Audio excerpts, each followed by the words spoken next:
yo quisiera retomar una frase del libro de la educación en red y desde ahí ver hasta qué punto puede ser útil la inteligencia artificial. Por ejemplo, esta frase me gusta mucho donde dice potenciar pedagógicamente a las nuevas tecnologías en tanto herramientas al servicio de la emancipación de hombres y mujeres. O sea, yo creo que desde esta visión, repito, potenciar pedagógicamente, no tecnológicamente, potenciar pedagógicamente a las nuevas tecnologías en tanto herramientas al servicio de la emancipación de hombres y mujeres. Sí, perdón. Me gustaría comentar algo que, bueno, en mi caso yo soy maestra, pero siempre he dado clases particulares. Tengo como 25, 30 años dando clases a niños, siempre fue presencial. Y lo que me trajo la pandemia fue de empezar a dar clases en red. Y después de la pandemia seguí igual en red, porque ahorita tengo alumnos desde de Monterrey, de aquí de Guadalajara, de Zapopan, o sea, es una diversidad de alumnos que tengo, en los cuales tengo niños, como doy clases de inglés, tengo niños de primaria, de secundaria, de facultad, y yo lo traslado aquí, que es como un círculo de cultura, donde todos aprenden de todos.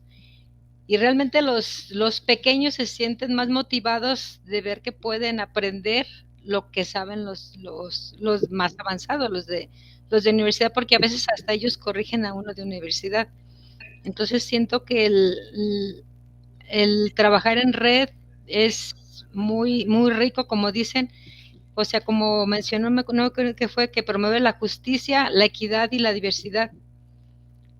Entonces, muy enriquecedor realmente juntar todo tipo de alumnos de diversas edades y de diversas comunidades también, donde todos tienen las mismas oportunidades de aprender. Y realmente a mí la pandemia fue lo que me dejó y seguí trabajando en línea, ya no regresé a lo presencial, como dice el maestro Manuel, te encierras en un aula nada más y no ves más allá. Y realmente las clases han sido mucho más dinámicas en línea que cuando las daba en presencial. Eu estou um pouco enrolado com questões de transferência de instituição que eu trabalho, e em período de férias, enfim.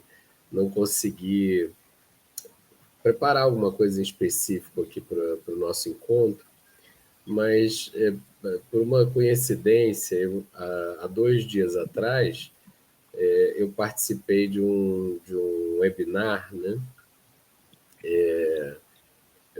organizado pela Universidade de Coimbra, justamente de Portugal, justamente para discutir a IA na educação e questões éticas, né? Eu até vou aqui compartilhar no chat. Quem conduziu principalmente foi o professor Antônio Dias de Figueiredo, lá de Coimbra, e foram 2 dias atrás, então uma discussão bastante atual, foi na mesma semana. Eu até fiquei assim, estava na minha agenda 2 eventos muito parecidos. Eu falei, gente. E tem aqui também uns artigos que a organização do evento compartilhou, e quem quiser também depois fazer essas leituras.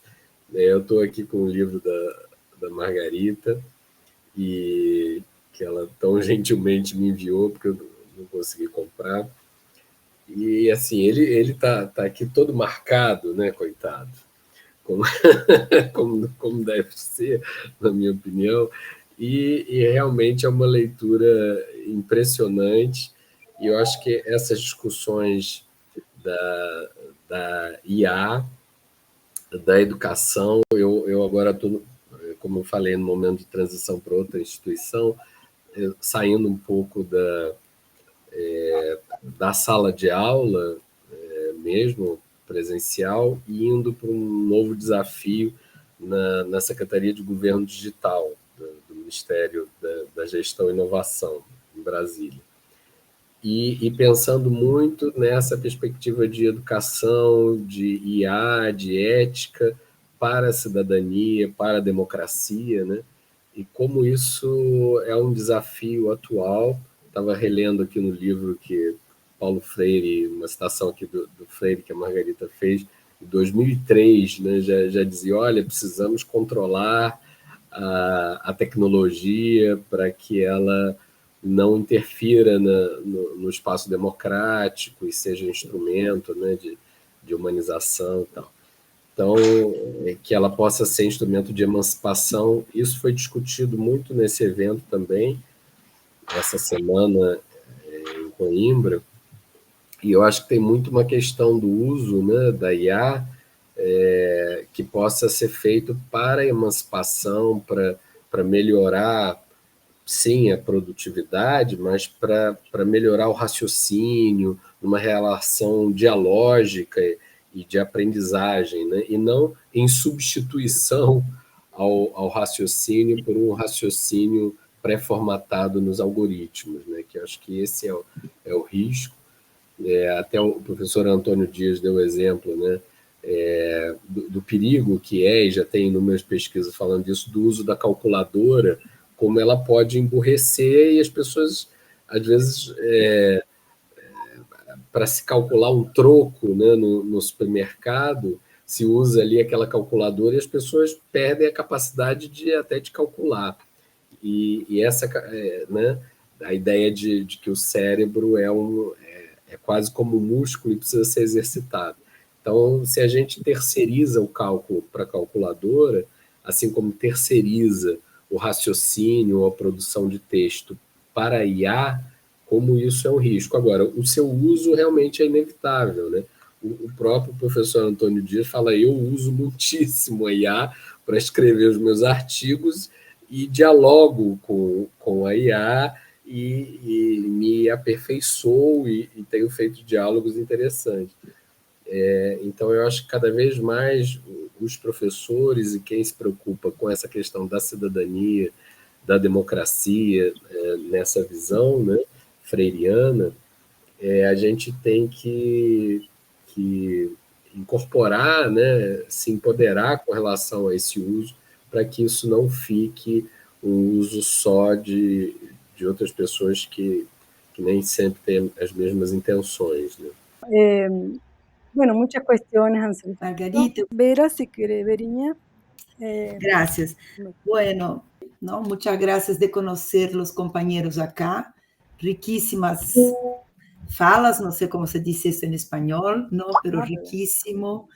Y como profesora de clase, ¿no? Yo estoy en la red pública, como he dicho, la sensación que yo tenía hasta preparado esto, pero no lo hablé, es de que hace 10 años que los alumnos tienen un programa que se llama Proyecto de Vida, que les ha dado un protagonismo. En las aulas que tenemos, yo percibo que estamos pensando por ellos, estamos pensando algo para ellos. Y la sensación que yo tengo en clase es que este protagonismo es como estamos en los 100 años del surrealismo, ¿no? Es como los surrealistas que empezaron un experimento y de repente vieron que el experimento estaba más fuerte que ellos, ¿no? Esto lo dice Luis de Aragón. De repente las imágenes y todas las sensaciones ya no éramos nosotros que las cabalgábamos, pero ellas cabalgaban en nosotros, ¿no? Y la sensación que yo tengo es que ha sido hecho de una forma con los estudiantes aquí en Brasil, pienso que en otras partes, y principalmente aquí en la cuestión de la pandemia, ellos no sabían nada y han sido inseridos a un mundo digital que desconocían sus señas. Este año está un poco mejor, pero se olvidaban de las señas, se olvidaban de cómo entrar y bueno, y ahí ven la inteligencia artificial a su mano y les parece, ¿para qué estamos acá estudiando? 12 años sentados con grades en las puertas, con un régimen muy, muy rígido, ¿no? Que ellos no están respetando. La sensación de una escuela pública acá es de que es una bomba reloj. Está cada vez más más, ellos tienen cariño, te quieren, algunos no, pero en general están muy angustiados porque se tienen que sentar en carteras, están grandes, se sentan en las mismas carteras que los chicos menores. Es un escenario de terror, es esto que veo.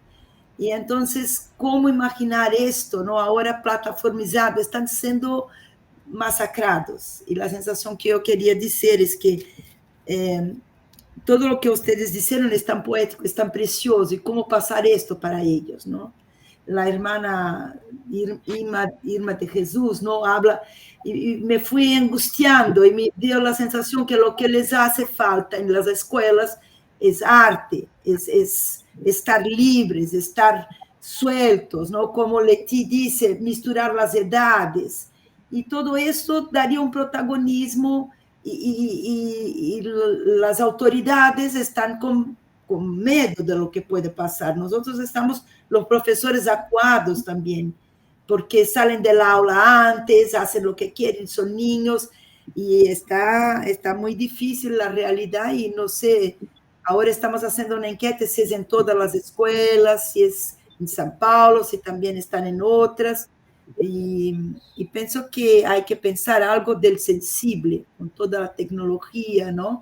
Y como dice el profesor Ricardo, ¿no? Que te ha leído más bien y todo esto, esta sensibilidad de Paulo Freire de leer el mundo, que está pasando en el mundo. Y yo asocio a los surrealistas porque no hay sueño para ellos.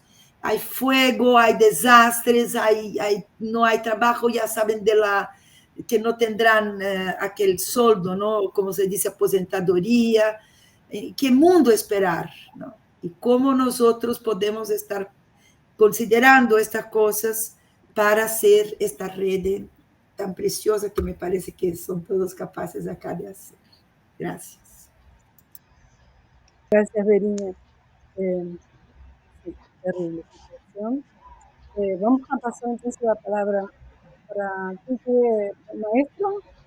Yo quisiera retomar una frase del libro de la educación en red, y desde ahí ver hasta qué punto puede ser útil la inteligencia artificial. Por ejemplo, esta frase me gusta mucho, donde dice: potenciar pedagógicamente a las nuevas tecnologías en tanto herramientas al servicio de la emancipación de hombres y mujeres. O sea, yo creo que desde esta visión, repito, potenciar pedagógicamente, no tecnológicamente, potenciar pedagógicamente a las nuevas tecnologías en tanto herramientas al servicio de la emancipación de hombres y mujeres. Ahora, desde esta visión, también no perder de vista que hay muchas adversidades. O sea, si todas estas propuestas, no digo que no han avanzado en los últimos 20 años, si leemos a Freire desde los años 70, o sea, desde hace 50 años, hay propuestas que todavía no suceden, como tampoco han sucedido las ideas de Freud de hace más de 200 años. Sí, o sea, y es que todavía en estos planteamientos vemos principios que si fueron válidos en el pasado, lo son en el presente, y son principios de largo alcance. Si, no sé, los que estén vivos dentro de 20 años, sería bueno que los volvieran a releer, y yo lo más seguro es que ya no esté para esos tiempos, pero se acuerdan de mí cuando ustedes que están jóvenes, y a ver qué recuerdan. Ahora, ya enfocándonos en la inteligencia artificial, me voy a ir rápido. Por ejemplo, aprendizaje personalizado. Es lo que promete la inteligencia artificial. Sí, pero una cosa es personalizar para oprimir y para controlar a la persona, que eso se puede hacer con inteligencia artificial, pero lo que hay que buscar bajo esta visión emancipadora es atención a las diversidades culturales y diferencias personales. O sea, atención a las diversidades. No ver a la persona para oprimirla y controlarla. Ver a la persona para, junto con ellas, buscar ser más libres y más respetuosos y más gozosos de las diversidades. Por ejemplo, habla de tutores inteligentes y de asistentes virtuales. Sí, pero no para espacios únicos y horarios rígidos. que también eso están haciendo con la inteligencia artificial. O sea, restringir más los espacios, los tiempos y las situaciones. Más bien, utilizar la inteligencia artificial para liberar tiempos, espacios, situaciones. También cuando se habla de la evaluación, la inteligencia artificial es terrible para controlar para estandarizar y homogenizar. Aquí también digo, bueno, sí, pero para una evaluación que libere, que permita que la persona exprese libre y creativamente lo aprendido, no solo con la imposición de exámenes homogenizantes y estandarizantes. Y así, cada una de estas promesas hay que repensarlas y revertirlas. Por ejemplo, habla de contenido, creación de contenido educativo. Sí, pero muchas veces lo que se hace con la inteligencia artificial es recuperar contenido de otras voces, de otros orígenes que también enajenan. O sea, no solamente se trata de sacar información que hay millones de fuentes y maneras, no. Yo creo que lo que hay que hacer es apoyar a la creatividad de estudiantes y docentes para la creación de contenido. Por ejemplo, un contenido que se pierde mucho son los procesos. Cuando tenemos nosotros un diseño curricular, ahí están los contenidos establecidos oficialmente, pero esos a veces no son tan ricos. A veces son más ricos los procesos.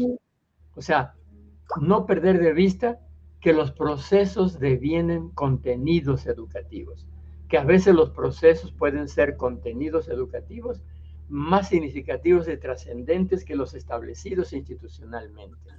Así como que retomar cada una de estas supuestas fortalezas y usarlos en favor de una educación emancipadora. Por ejemplo, se habla de detección temprana de dificultades de aprendizaje. Sí, pero no para alinearse a aceleraciones homogeneizantes y rígidas, o sí para atender tiempo y mejorar manera de modos especiales de aprender y de enseñar. O sea, la inteligencia artificial nos puede ayudar a ir adecuando los modos de aprender y de enseñar a los modos naturales de aprender y enseñar y fortalecer los modos y estilos que no se tengan. Y cuando se habla y termino con estos dos, perdón, son tres rápido. El aprendizaje adaptativo, lo que ya decía, sí, pero no adaptar a la gente y a los procesos a las plataformas. Al contrario, hay que adaptar las tecnologías a las personas y sus procesos de aprendizaje más significativos. Como que cada uno darle la vuelta. Por ejemplo, se habla de educación, que se puede ayudar a la educación inclusiva. Yo diría, a mí la palabra inclusiva no me gusta. Yo hablo de educación incluyente. Porque hay escuelas que se dicen inclusivas porque permiten que toda la gente entre. Que entren indígenas, que entren personas afro. Pero una vez que entran, una vez que se les incluye, es como si entrara solamente un mono biológico, porque se excluye su modo de ser y su cultura para imponerle una nueva. Y eso se está haciendo en muchos programas oficiales que hablan de educación inclusiva. O sea, te incluyo biológicamente, pero no entra tu cultura ni tus modos de ser. Okay. Aquí, cuando hablamos de educación incluyente, es con un participio activo, que la gente participe y construya sus procesos y en relación con sus propósitos. También cuando hablamos de gestión, las estructuras burocráticas unidireccionales, verticales, opresivas, estandarizantes, ahí es donde está el gran reto. O sea, se requiere de estructuras y de gestión organizacional que aprenda. O sea, hay que hablar de organizaciones aprendientes, porque si fueron construidas estas instituciones para que la gente aprenda, lo menos que pueden hacer es saber aprender. Y ahorita con lo del COVID vimos que muchas instituciones no aprendieron, están más preocupadas por contenidos curriculares perdidos que ni eran tan importantes, pero no han aprovechado los aprendizajes logrados en este desastre académico. Muchas gracias. Gracias, maestro. Muchísimas gracias. Bueno, el tiempo se está acabando. Vamos a pasar la palabra. Sí, quisiera compartir una reflexión en la línea de la cultura, dado que Margarita insiste mucho en los círculos de cibercultura, también insiste mucho en una nueva cultura organizacional para la alfabetización digital y aquí se incluye la línea de inteligencia artificial, libertaria o liberadora, mejor dicho. Y esto lo saco a colación porque precisamente don Pablo González Casanova, en su libro Las nuevas ciencias y las humanidades, aborda esta problemática, señalando que durante mucho tiempo, por lo menos el marxismo se ocupó de una organización del conocimiento, y de lo que se trata es de un conocimiento de la organización. Entonces le da un giro, ¿no? Y muy interesante. Dentro de ello, de eso mismo, rescata mucho la obra de Paulo Freire, solamente que él hace una matización y señala que habría que liberar a la pedagogía, que Paulo Freire insistió mucho en una pedagogía de la liberación y habría que liberar a la pedagogía. Okay. Y es buena oportunidad con el tema de la inteligencia artificial, poder recuperar, ya lo comentaba el maestro Moreno y lo decía también Margarita, que se precisa una inteligencia natural. Hace poco tiempo también se hablaba como una moda, como un aspecto novedoso, las inteligencias múltiples de Gardner, ¿no? En el caso cubano, y quiero colocar a Cuba como una isla negantrópica, una isla que irradia energía, conocimiento, sabiduría y sensibilidad hacia el mundo entero. José Martí hablaba de una inteligencia general, y una inteligencia general articulada a los afectos, a la sensibilidad. ¿Y quién mejor que él que inicia un movimiento de liberación en su país, que fracasó, pero que después se retomó y tuvo éxito, y ahí está el bloqueo, en fin?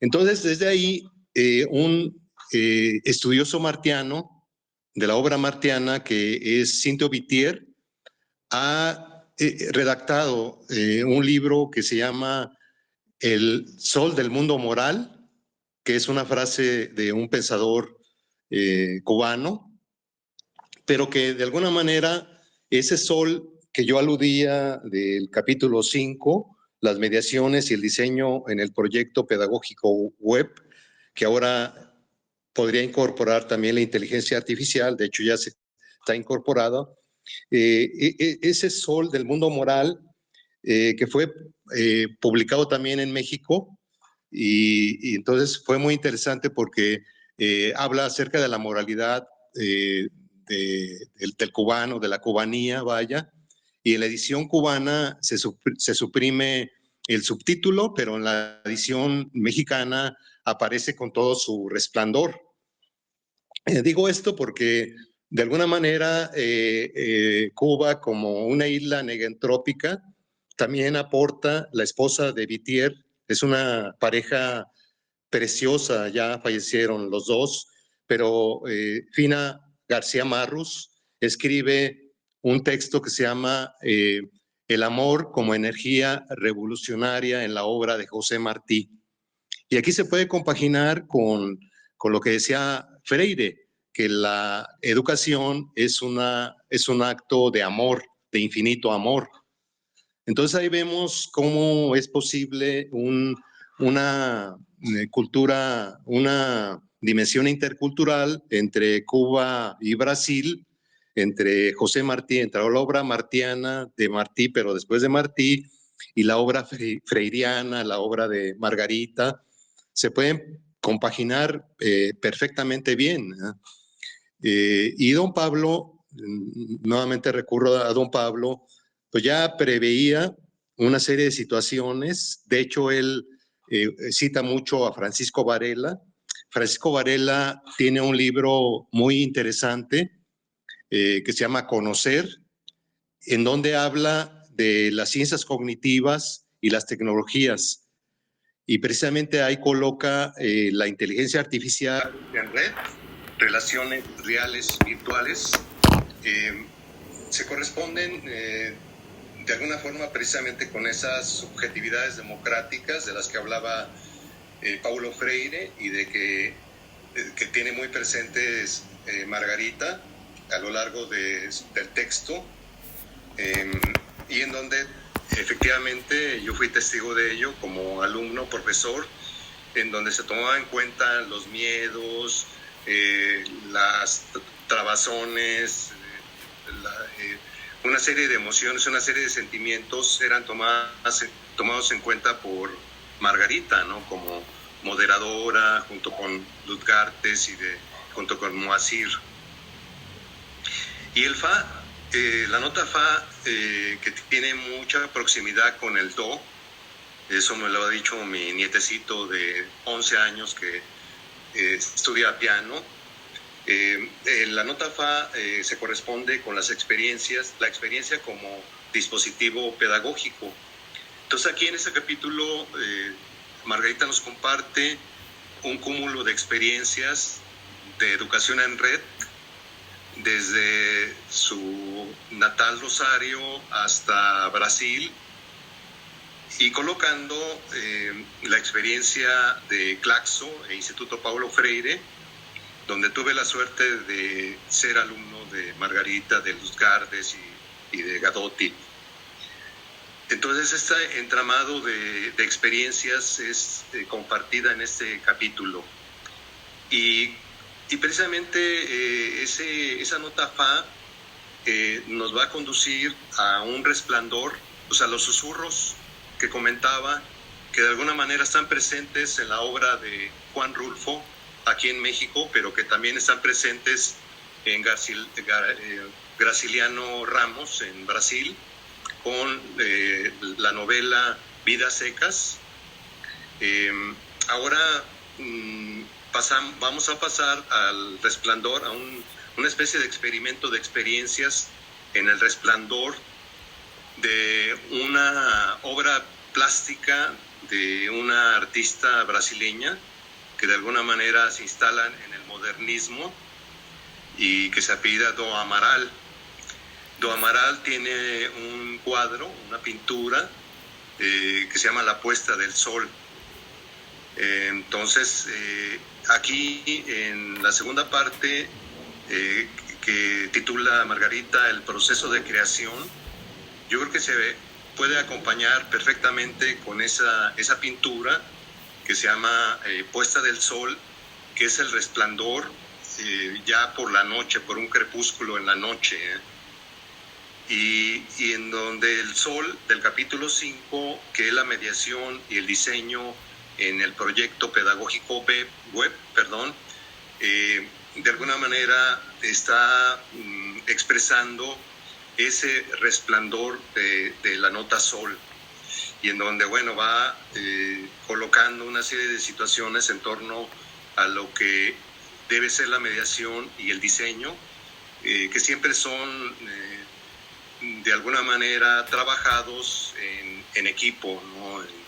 En colaboración, en donde hay una serie de experteces en todo el equipo que diseña y después implementa el curso web. Entonces, el La, de la nota La, también es parte de un resplandor, porque es una especie como de laboratorio en el proceso de creación del curso web, y en donde, bueno, las experiencias que ya están colocadas en el capítulo 4, que de alguna manera remiten a la nota Fa, ahora son retrabajados desde una especie de laboratorio, desde una especie de experimento de experiencias, un tanto más complejo desde ahí. Y pasaríamos a la nota Si, que corresponde al capítulo 7, con las posibilidades de la evaluación en los cursos web, en donde Margarita plantea que la evaluación es un proceso dinámico, es un proceso permanente, en donde los diferentes integrantes se reúnen para hacer una valoración de los límites y los alcances del curso que se ha implementado. Y aquí llegamos precisamente al resplandor de un do superior, de un do que no es la repetición del do inicial, sino que implica una recursión a la manera de como lo hace Borges en su obra poética, en su obra ensayística. Entonces aquí nos vamos a encontrar con una situación intercultural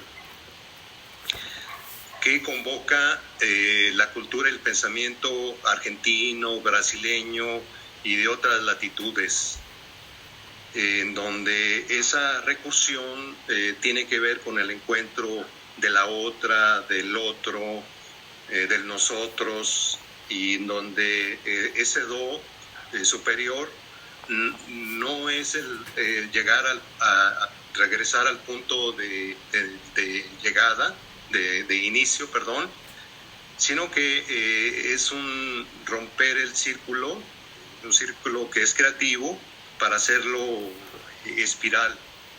Entonces ahora veo la obra de Margarita con esta relectura, con nuevos ojos, con nueva escucha, y en donde pues la música tanto argentina como brasileña y de toda América Latina y del Caribe pueden ser un recurso muy valioso.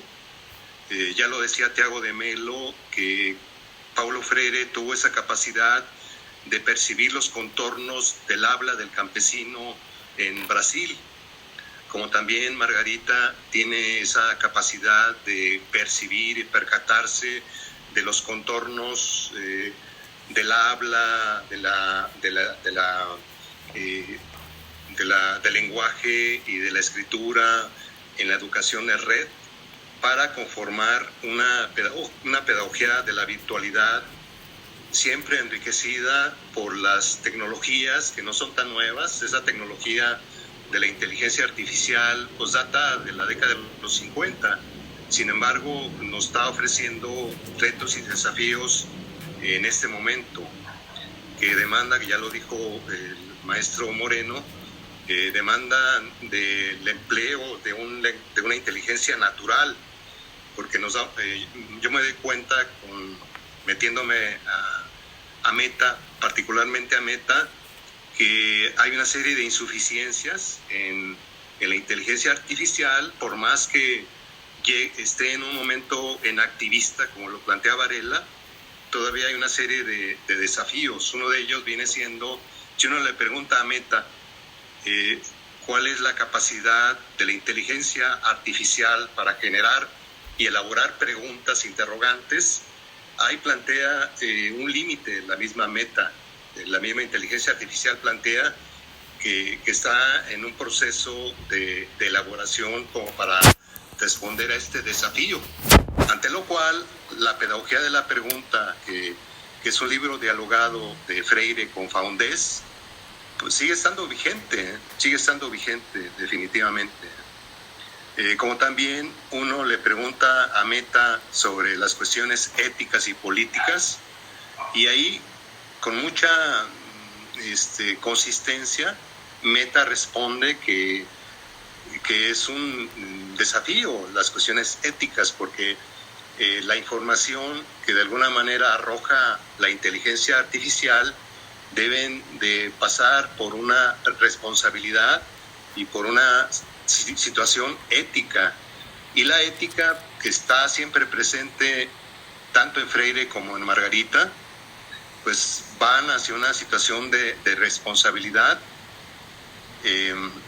Entonces esas serían como mis consideraciones, señalando además que además de haber una alfabetización desde la inteligencia artificial o desde una alfabetización digital, hay una alfabetización biográfica y contextual, cosa que tiene muy presente Margarita, y que a mí me sugiere que ella, procedente de Rosario, Argentina, procede de un contexto libertario y revolucionario. Es el caso del Che, es el caso de Alcira Argumedo, junto con otros pensadores, intelectuales y activistas, van a crear esa atmósfera, insisto, libertaria, y que de alguna manera Margarita ya en el ámbito del capítulo 4 y a lo largo de muchos capítulos nos da indicios de su contexto, de su biografía. Entonces, esto me lleva a mí, por lo menos, a reflexionar en una alfabetización contextual y biográfica desde una perspectiva de un filósofo intercultural que se llama Raúl Fornet Betancourt, que ha tenido presencia en muchas partes de América Latina y el Caribe. Él es cubano y radica en Alemania. Y nos da pistas en torno a precisamente esa posibilidad de una alfabetización intercultural que demanda del diálogo entre culturas, cosa que hace Margarita en Educación en Red y hacia una educación emancipadora. Y aquí está una pregunta que quiero hacerle a Margarita: si el título de la tesis que defendió en 2003 en la Universidad de Sao Paulo corresponde al título que le da, por lo menos que aparece en la edición en portugués de Editorial Cortés. Sería una de las preguntas. En fin, comentarles que, por otro lado, Margarita me ayudó a gestionar una estancia académica en el Instituto Paulo Freire, cosa que siempre voy a agradecer porque me enriquecí bastante. O al profesor Sintra, nos regaló la tesis doctoral y nos regaló en portugués, en la versión portuguesa, un texto que se llama Paulo Freire entre griego y semita. Y me di la tarea de irme al CD y me encontré con citas a Teilhard de Chardin en el texto de Sintra. Entonces hay una situación muy interesante de engarce, de articulación entre Freire y Teilhard de Chardin. Y quiero decir lo siguiente, no me desvío del tema, quiero decir lo siguiente, que hay gente trabajando en una inteligencia artificial colectiva que se inspira mucho en Teilhard de Chardin desde la perspectiva de la nosfera. La nosfera no es otra cosa más que una inteligencia colectiva planteada por Teilhard de Chardin. Entonces, podría haber una especie de alfabetización cósmica, además de la alfabetización digital, alfabetización biográfica, contextual. Podría haber una alfabetización cósmica o cosmológica. Es el reto que nos plantean unos investigadores españoles. Me falta documentarme un poco más en la línea de una inteligencia artificial colectiva que se basa en el planteamiento de la nosfera. Hay una biosfera y hay también otras escalas que plantea Teilhard de Chardin que van hacia la nosfera, hacia una situación que por el tiempo ya no puedo plantear. Sí, solo quería agradecer, y fue muy enriquecedora toda la charla. Pues yo soy egresada del sistema virtual y realmente siento que se aprende más en este sistema virtual que en presencial.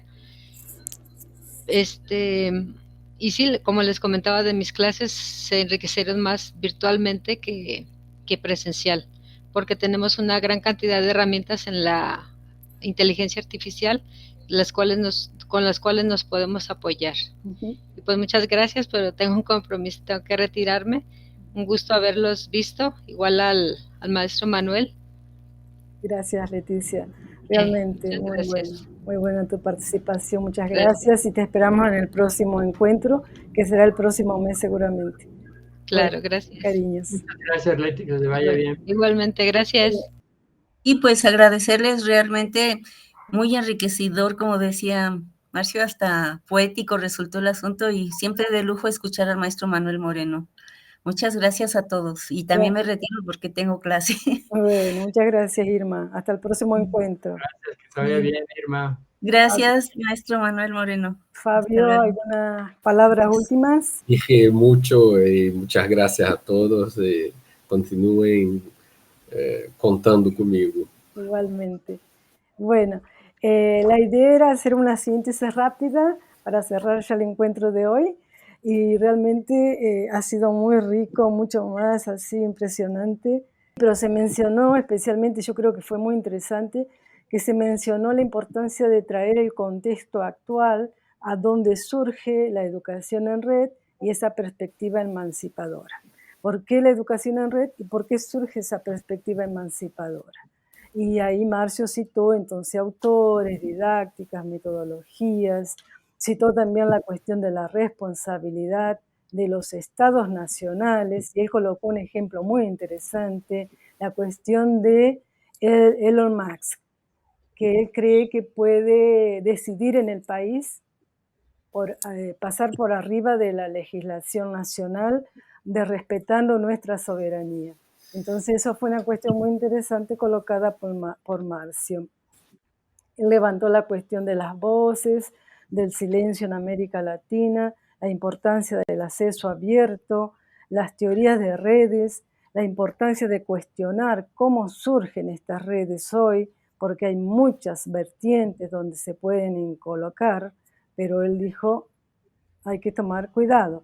Entonces él nos habla de una red que no se puede, y esto ya es Vera, que nos dice Veriña, que nos dice que se trata de una red que no puede estar amarrada a los algoritmos de una forma opresora. Entonces ella cuestiona cómo en la red estadual de San Pablo, la plataformización y los aplicativos han producido una disrupción en los modos de educar, y en los modos de ser profesor y en los modos de ser alumno. Y ella va a hacer justamente una alegación, una defensa de respetar los ritmos de nosotros, de los humanos, en contra de los ritmos de la máquina, que es una máquina que no tiene pausa, es una máquina que trabaja 24 horas por día. Entonces ella va a cuestionar el tono y el ritmo de esa educación. Y eso va muy de encuentro a lo que dice Ricardo cuando trae esa parte filosófica también y poética de la educación.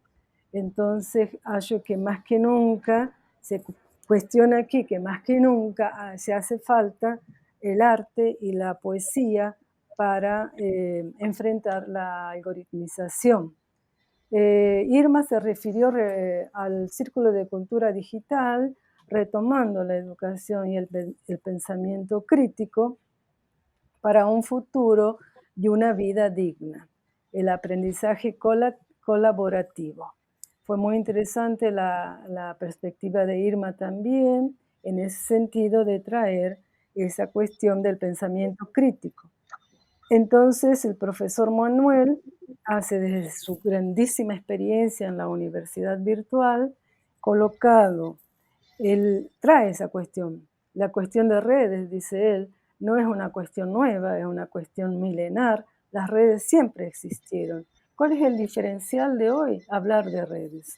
Entonces, él hace un recorrido ahí muy interesante para rescatar el sentido de la red, la importancia de rescatar esa perspectiva emancipadora de la red, de pensar nuevas modalidades, porque la COVID-19 muestra que nada ha cambiado. Fabio también trajo a colación esta cuestión de la manera en cómo nos apropiamos de estas experiencias, ¿no? Ricardo, realmente a partir de la reseña riquísima que ellos hicieron de mi libro, Marisol Orozco, Ricardo Romo y Manuel Moreno, trabajaron esas mediaciones para la inclusión, los retos y los desafíos. Entonces, él habla de un susurro, realmente. En esa época no estaba esa perspectiva de hoy. En 1999, inicio de milenio, no teníamos esa locura que es hoy. No obstante, Educación en Red ya la perfilaba como siendo lo que es hoy. Y eso yo creo que también es interesante. Entonces, esa cuestión de repensar el rizoma como una oportunidad para recrear la educación en red. Entonces, esa recursividad, esa recurrencia que nos permite esta visión emancipadora de educación y rizomática. Para no dejar perder esta idea, tomar esa perspectiva, también tomar la perspectiva ética y política de pedagogía de la pregunta y la cuestión biográfica y no, la noósfera. Yo creo que esa inteligencia colectiva desde la noósfera viene al encuentro y dialoga muy bien con la pedagogía de la virtualidad. Claro, hoy se han levantado muchas cuestiones que yo las resumí rápidamente, pero me encantaría seguir trabajándola con ustedes en octubre, si es posible. Agradezco a todos ustedes por esta oportunidad que me dan de repensar mi experiencia también. Y bueno, continuamos en octubre. Muchas gracias. Sí, gracias a ti, Margarita. Gracias. Hasta luego, muchas gracias, mucho gusto. Gracias a ti y a todos. Gracias. Y un abrazo a todos y a todas. Gracias. Gracias. Chao, chao.